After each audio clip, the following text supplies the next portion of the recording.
I know all the roads round here. Johnson's Creek floods twice a year. We go dancing on Friday nights. If Miller's drunk, he'll start a fight.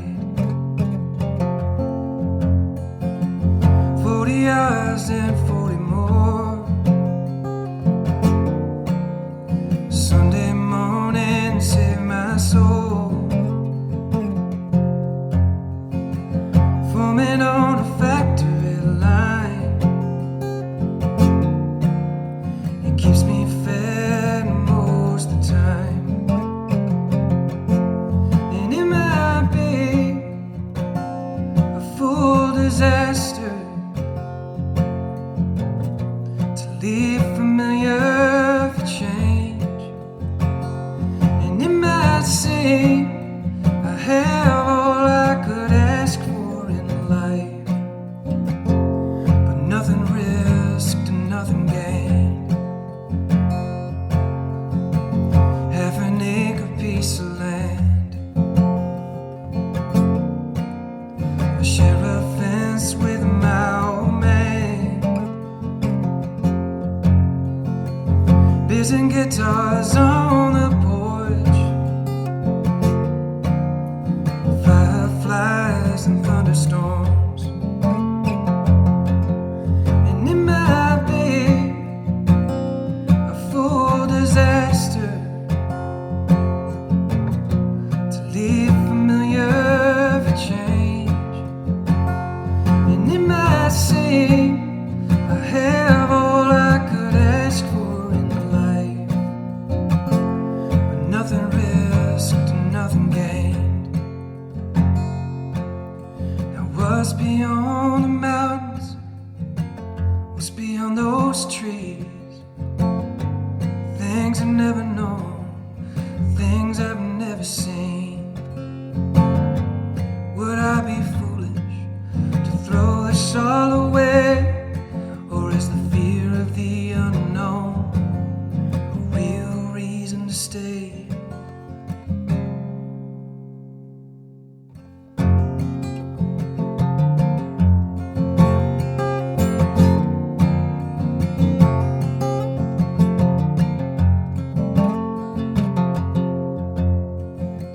And I've known class since second grade.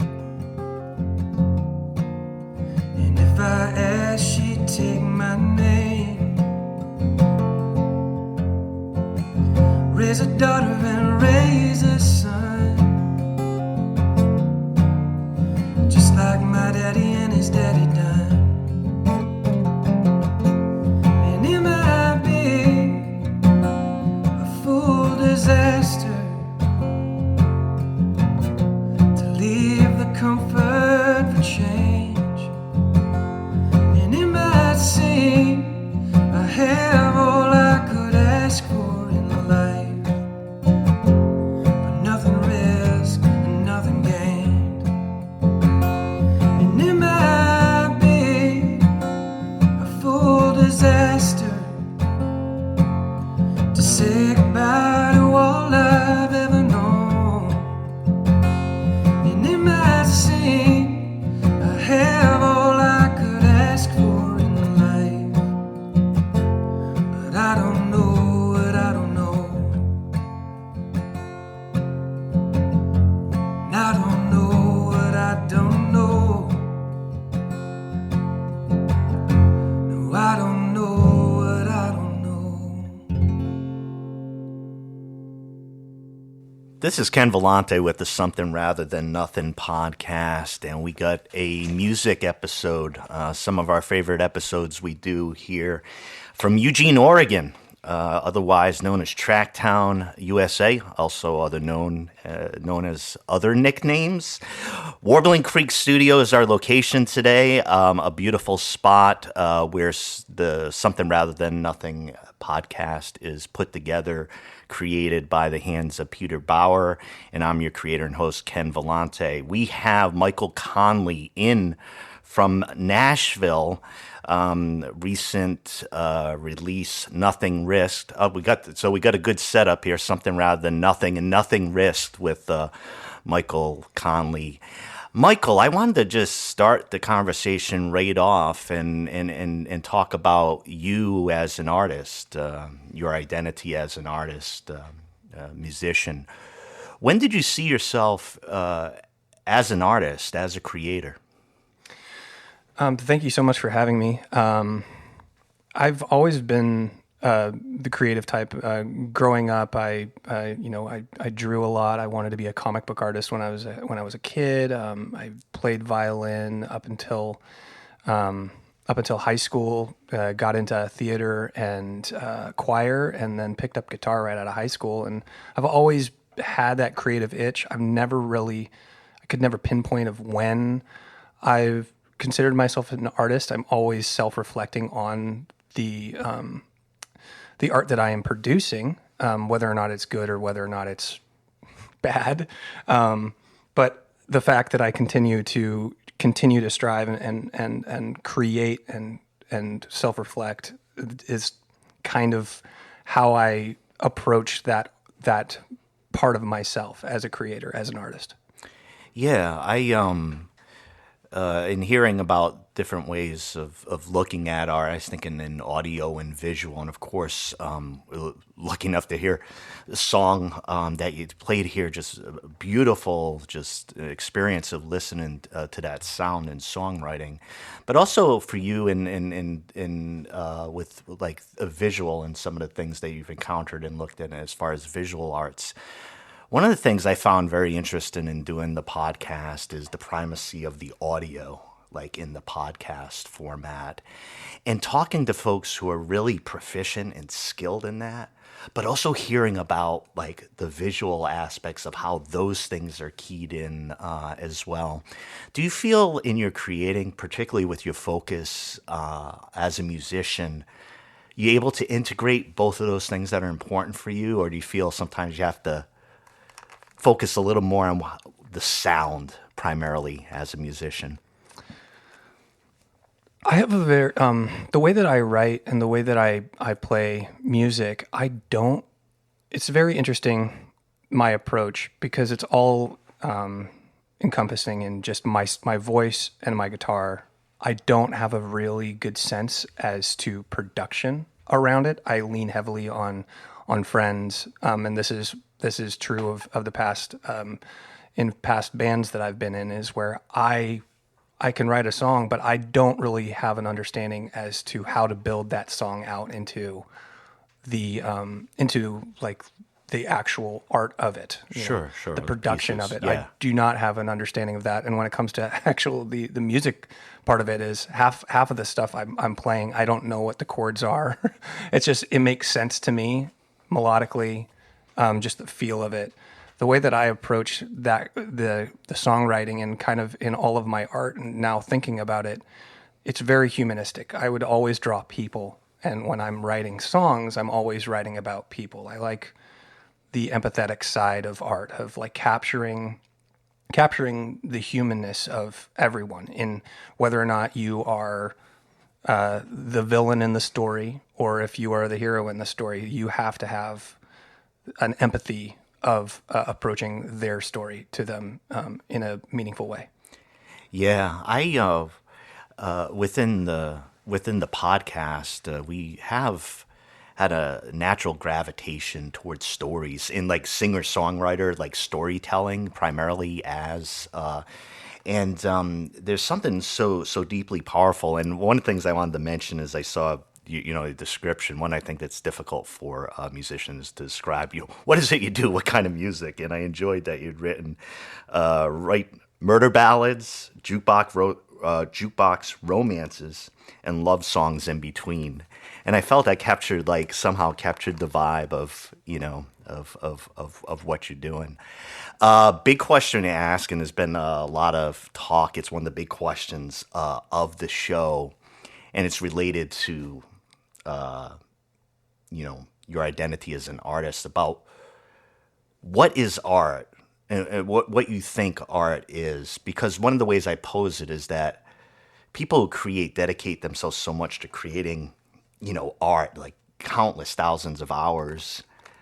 And I'm just interested in the deep question of what it is and what you're trying to do. So the question is, what is art? I mean, for me, art is an expression of, again, just like that storytelling, the either through whatever medium that you're using for your art. If you are storytelling through paint, through charcoal, through acting, through songs, through writing stories.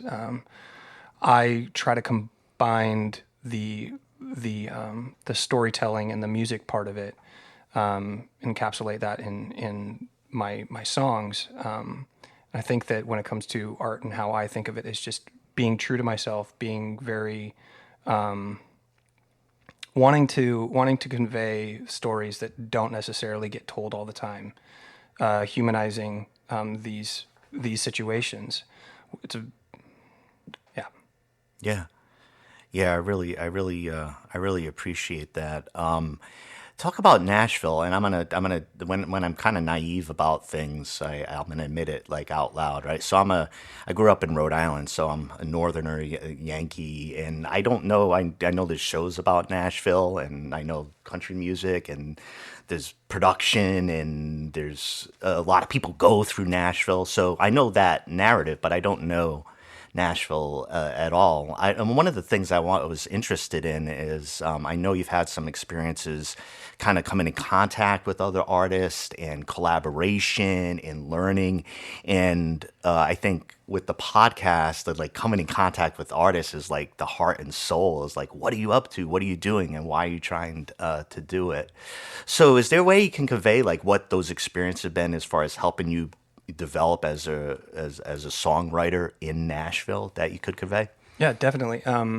Prior to moving out to Nashville, I had never done any co-writes. Like I had never sat down and had one of those experiences of where I've shared a songwriting experience like that. We've and going into a room, especially when you're writing for somebody else, it's very hard to approach if you're not used to it. I've learned a ton from those experiences. Some things that I've definitely taken to heart and done some self-reflection on my songwriting prior to having those experiences, and then also taking that information and using it going forward in my songwriting. Like, for example, I was notorious for writing 6-minute songs because I thought that I needed to say all the things that I needed to say. And now looking back at some of the songs that I've written in my past, it's like, what am I doing here? Am I actually progressing the song forward at all? Am I only using this time to kind of flex on one line that doesn't really move the story, that is not progressing anything for the listener? And just the structure of the songs, and really, I've learned a lot from some of the people that I've written with, and there is a very commercial side to Nashville, where they say if you can't write a song that's 3.5 minutes, it's never going to get played, and there is some real truth to that, where people are looking for songs that they can instantly plug, that they can sync, that they know that is going to have somebody's attention for the appropriate amount of time, and then they'll move on. Yeah. Yeah. One of the things I've enjoyed is talking to artists in different geographies, and one of the things as I delve deeper, which I've known, but really digging into the experience of a scene. So I'll give you an example. I knew about Seattle in the 90s and some of the background culture, but as I dug into it, it became very apparent how radical, transformative, and unique it was, both with like written form and music and cultural and changes in politics as a scene. So I became interested in places and what they do, like to develop art. Another example I'd give is the DC Underground, which I've had friends, DC Underground punk from the 90s, which is a unique movement. And just one of the things I like to do is kind of get the feel of your experience in the place, in the place that you are. How long have you been in Nashville? 5 years now. In Yeah. 5 years. Yeah. Yeah. And have you gotten to play with just like people you might have known of, like really wanted to play with, or what's it been like as far as collaborating and performing? I've been doing a lot of. I've been very fortunate and fell in with some very very talented people out in Nashville. People in East Nashville, where there tends to be a bit more of it's less country, it's more Americana or pop. That movement out there. Very fortunate working with them. Done a lot of writers rounds. I have a show next Wednesday at the Basement with one of my good friends, Meredith, and it's her birthday, and it's going to be my EP release show. Yeah, right. What that's going to be, and it's going to be a lot of fun. But yeah, I've had a lot of fun going and playing these writers rounds where you get on stage with 3 or 4 other people and you don't know them at all, and you just trade off songs for an hour. And the amount of networking and the amount of people that I've met through those scenarios and those experiences has been great. Some of my closest friends have come out of those experiences. I've scheduled writes and gotten great songs out of those experiences. It's very, very cool being in a city where everybody is a musician and everybody wants the same thing. Everybody wants to write songs. Everybody wants to perform songs, and you are just absorbing everything around you. And the cool thing about that town is that for the most part, everybody wants people to succeed. They want you to succeed because then you succeed, then I know you, and then you just move like a pot of Sure. pot of fish, like going through the ocean. Like, I'm going to take this, that we're all moving through this together. And when I've been there for 5 years, and I'm witnessing a lot of the people that I moved there around the same time with, in their groups of friends, having a very similar rise and experience of where they're going out on these big tours supporting larger acts. My friend Meg McCree, she's opening for Marcus King Band this year. Like things are happening for people that are very close to me, which is really, really cool to see. Yeah, I really appreciate you sharing that. And that's the piece of like understanding how that happens. And I do think it's a big question that you bring up and kind of like underlies the show at times is, the idea of the market, what the market demands, and what does competition do to like further potential, to force you to become sharper, and what does competition do to that might be a little bit more pollution in the system. So I really appreciate your comments around that and learning a bit about your experience. Okay, there's no good way to ask the big question I always ask in the show. The big question about what your thoughts about why is there something rather than nothing? If I had to put it in the context of art, I think it's more of you can think of all of the reasons why not to do something, and it will prevent you from growing. And I think that with doing art and expressing yourself, if you're not continuing to do that and exploring that, it's very limiting. Going out and approaching a song that you don't know how it's going to end.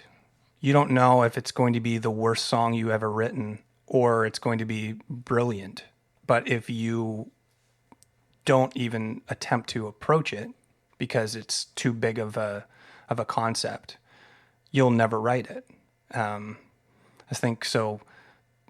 I would lean towards, something more than nothing, as in what you're producing. What are you doing? Yeah. Yeah, thank you. I wanted to ask a very different question because I've been interested in it for a while. It's about being on the stage there as a singer and guitar. Like, one of the things when I talk to guests who do performance, I get excited about some have to do some of the thrilling stuff. I brought up stand-up comedians, right? As like the thing I could be most fearful, like something I really deeply want to try, but I can honestly admit that it is so scary. And I've always thought that those who perform with on the stool, maybe up there, that in the content of the songs and the intimacy of love, being made a fool of, all those type of things create such intimacy. Is there something different about being a singer-songwriter and sitting up there with your type of songs that it's just, it's right there, a little more raw? When I perform, I don't look at anybody. Yeah. Like, I keep my eyes down. I know a lot of people who engage with the audience and very well, but I've never been able to do that. I'm not sure if that's just because I get sidetracked really easily, or if it is because I feel like I'm being judged. I mean, it could be both, honestly. Yeah. But I definitely feel like playing on stage and having that guitar, there is a sense of you're guarded with that guitar there. And if I ever have to play without a guitar, I feel so naked. I feel so awkward. What am I doing up here? Yeah, like doing karaoke, for example, like just getting up and singing, like my hands in my pocket. I like feel so awkward. But getting up on stage initially was terrifying. But going up there and playing, I've definitely gotten used to it, and especially in writers' rounds when you're not the only person on stage, and it's similar to like playing in a band. Like, you are a collective. Like, you always have people next to you experiencing the exact same thing with you, which decreases the anxiety. Now, to your example of doing stand-up comedy, that's got to be really, really tough. Yeah. That sounds terrifying. I talked about times like observing the high wire act in arts at time when you're seeing it and just watching. For me, that could be some great wrestling clips in the 1980s from the World Wrestling Federation, as well as just seeing the absolute, risk in front of everybody. So, I just want to thank you for doing like everything you do, and listening to music. I do think it's special. And one of the things, that Peter Bauer, our producer, and myself really like to try to do is we get excited about music, and we got a podcast, and we're like, people need to hear about this. You need to hear this music because it's that good and it's that excitement. So you're definitely right there within the realm of that, and very pleased that you'll be sharing some more songs with us. No pressure or anything, but any just general words about the songs that you have and we'll be playing. I have a song that I wrote with my good friend Henry Braille called "Vision of You." It's about a trucker who's pining after a hitchhiker that he picked up years and years before, and I had this vision of Henry had the first line of Bible in the dresser, but we weren't there for prayer, and how that evolved into like this roadside motel, and then that roadside motel turned into a trucker, and then it just kind of built and built and built, and then just we put it to bed for a while, and then came back to it, and I said, I want it to be about a trucker. Like, every time he sees like the back of a hitchhiker, that's the person that he picked up years ago and is pining after this person that is, it's never that person. And he's looking for that moment again. Let's do Dead or Alive. Yeah. Dead or Alive. That's a song about a bounty hunter.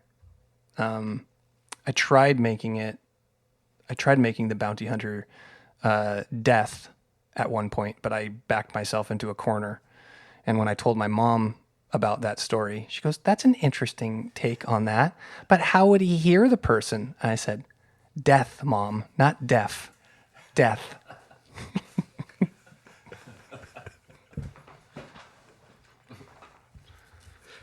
What else could I do? I could do the jukebox song. For the record, I was listening to Josh Ritter, and Kathleen. His song Kathleen came on, and in that song, there's a line called in that song, there's a line of Wurlitzer Heart, and I thought, what if a jukebox was actually like a person and in love with a bartender in some like seedy bar? What would that be? And that just kind of evolved from there.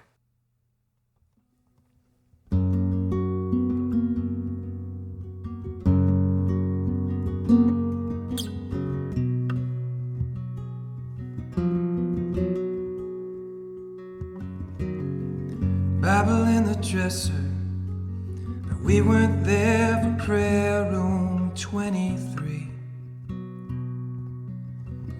Open window, broken AC.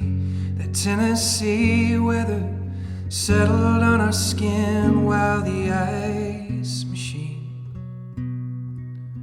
hummed its unholy symphony, paid by the hour to spend forever. Wonder what you're doing now. Do you remember? Fingers aimless, tracing your name across my chest, left a last cigarette burning,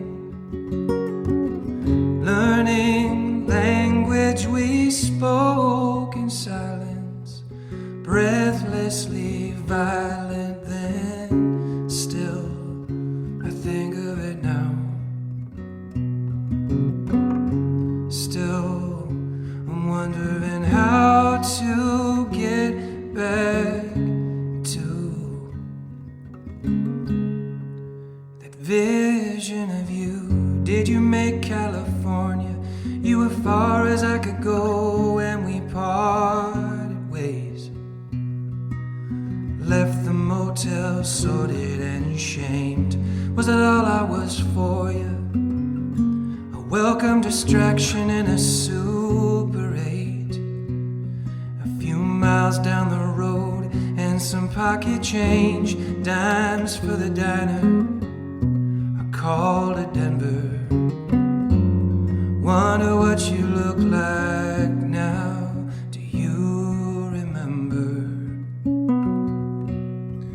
Fingers aimless, tracing your name across my chest, left a last cigarette burning, learning language we spoke in silence, breathlessly violent then. Still, I think of it now. Still, I'm wondering how to get back to that vision of you, each tattoo and every scar, the way we wrestle with what we are. You fell asleep inside my arms, if only to get back to fingers aimless, tracing your name across my chest, left our last cigarette burning, learning language we spoke in silence, breathlessly violent. Then still I think of it now. Still I'm wondering how. Still, if I could get back to only get back to the vision of you, that vision of you.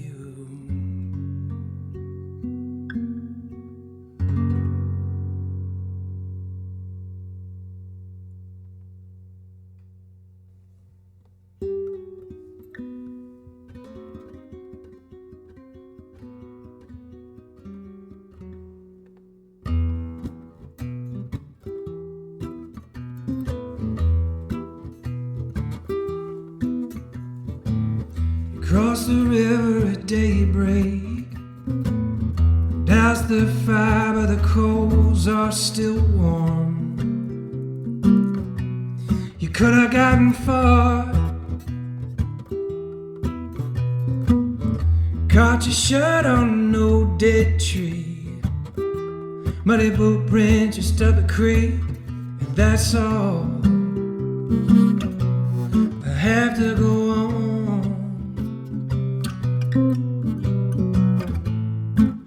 By my hand or a hangman's rope,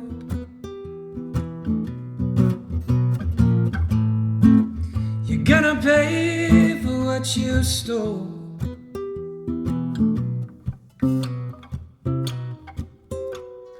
Dead or alive,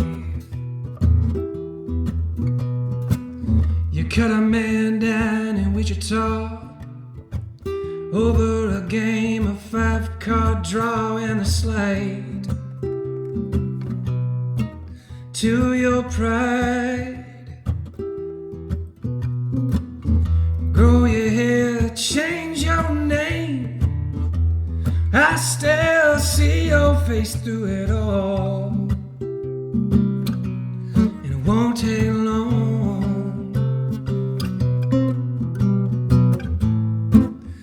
For my hand or a hangman's rope,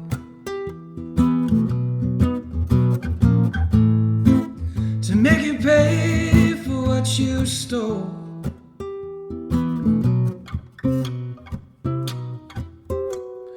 Dead or alive,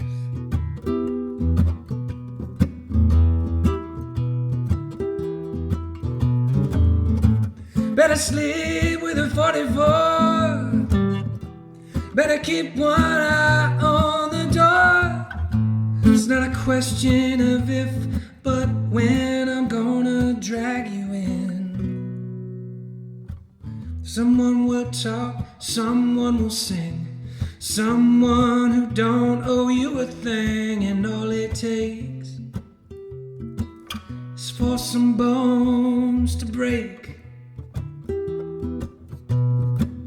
Save your tears, save your remorse, when you see my big black horse on the rise. There's nowhere to hide from my hand or a hangman's rope. You're gonna pay for what you stole.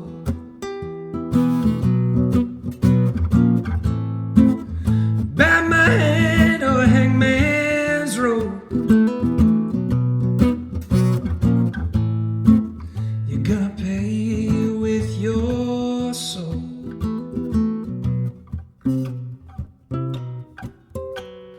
Dead or alive,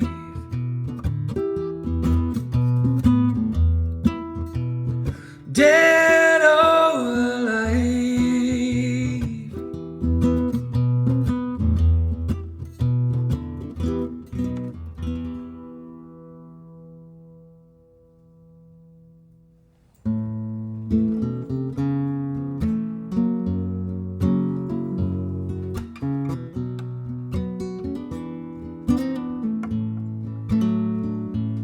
Every night it's the same scene.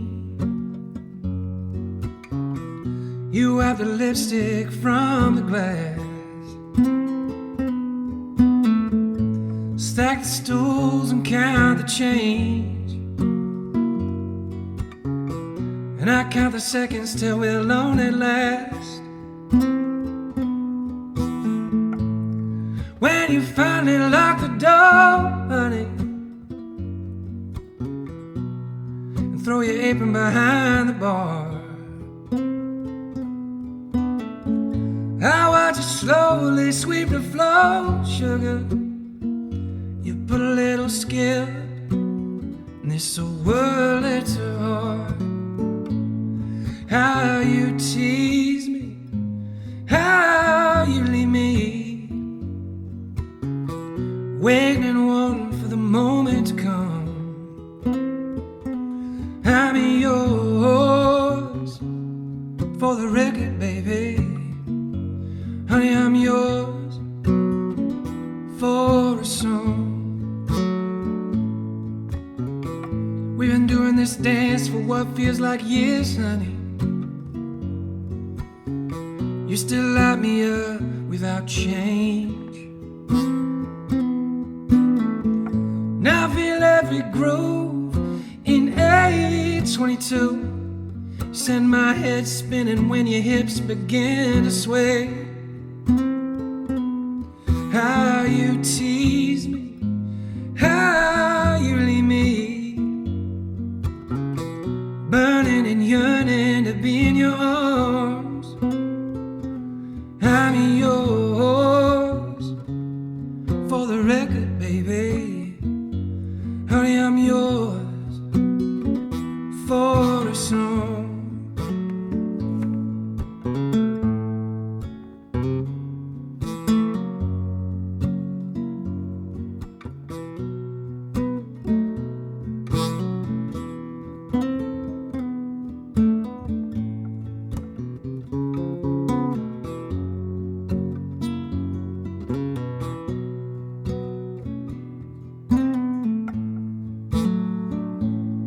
How you tease me, how you leave me. You push my buttons, baby, all night long. I'm yours for the record, baby. Honey, I'm yours.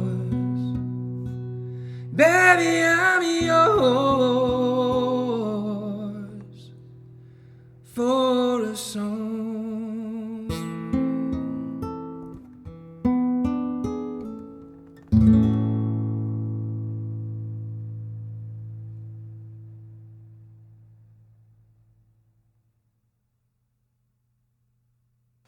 Thanks so much for the music, Michael. I wanted to make sure the listeners of the show have a chance to find where you play, to find your new EP, to find out about the art that you do. What can you tell everybody where to find you? Yeah. So thank you so much for having me. This has been a great experience.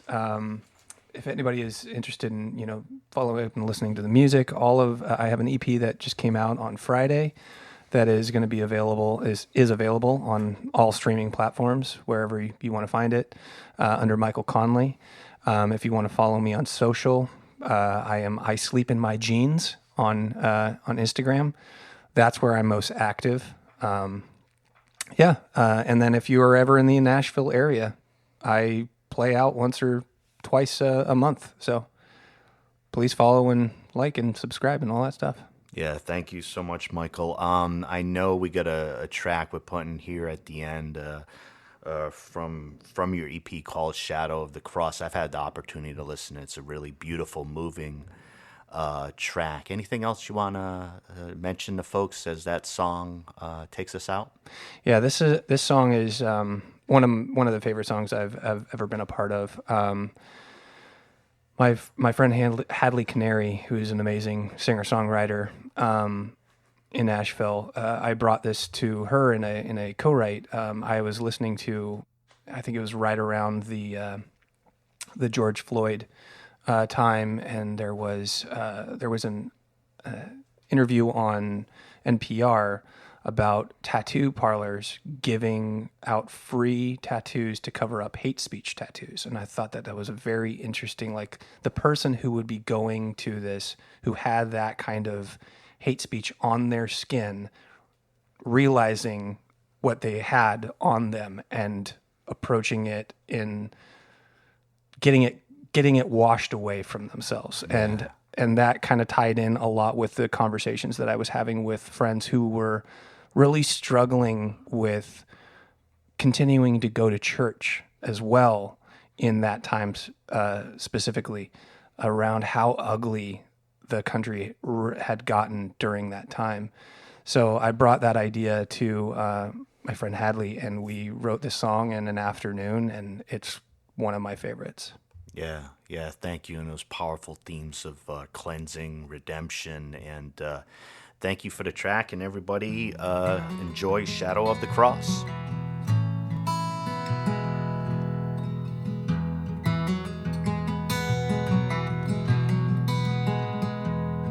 Oh mama, take a look at what I've done. It's written in my skin, it's running through my blood. Oh mama, what the hell have I become, when all I ever wanted was to be my father's son? But all the things I've lost in the shadow of the cross, the hate manifest by fear, and knowing all the false prophets paved a road of empty promise, and I don't know where to go, but I can't stay here.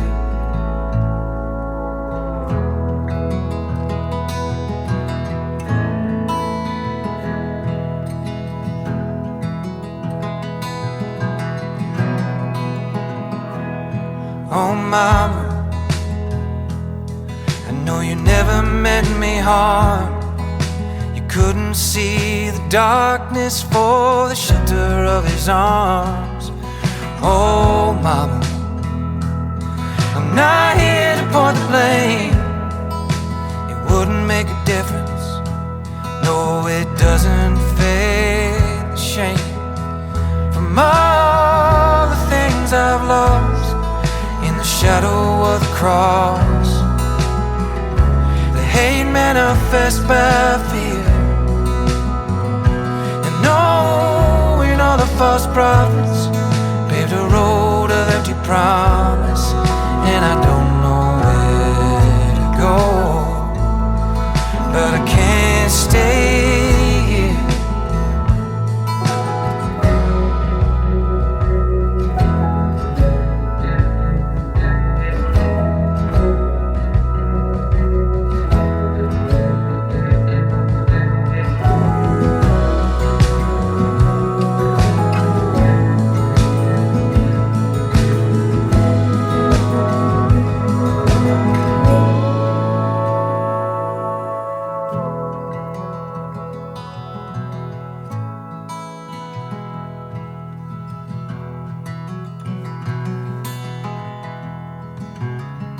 But all the things we've lost in the shadow of the cross, the hate manifest by fear, and no, we follow false prophets down a road of empty promise, and I don't know where we go.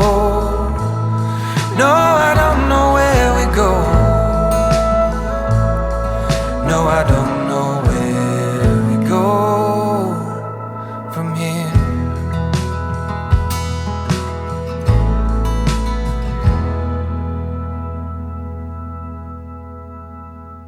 This is Something Rather Than Nothing,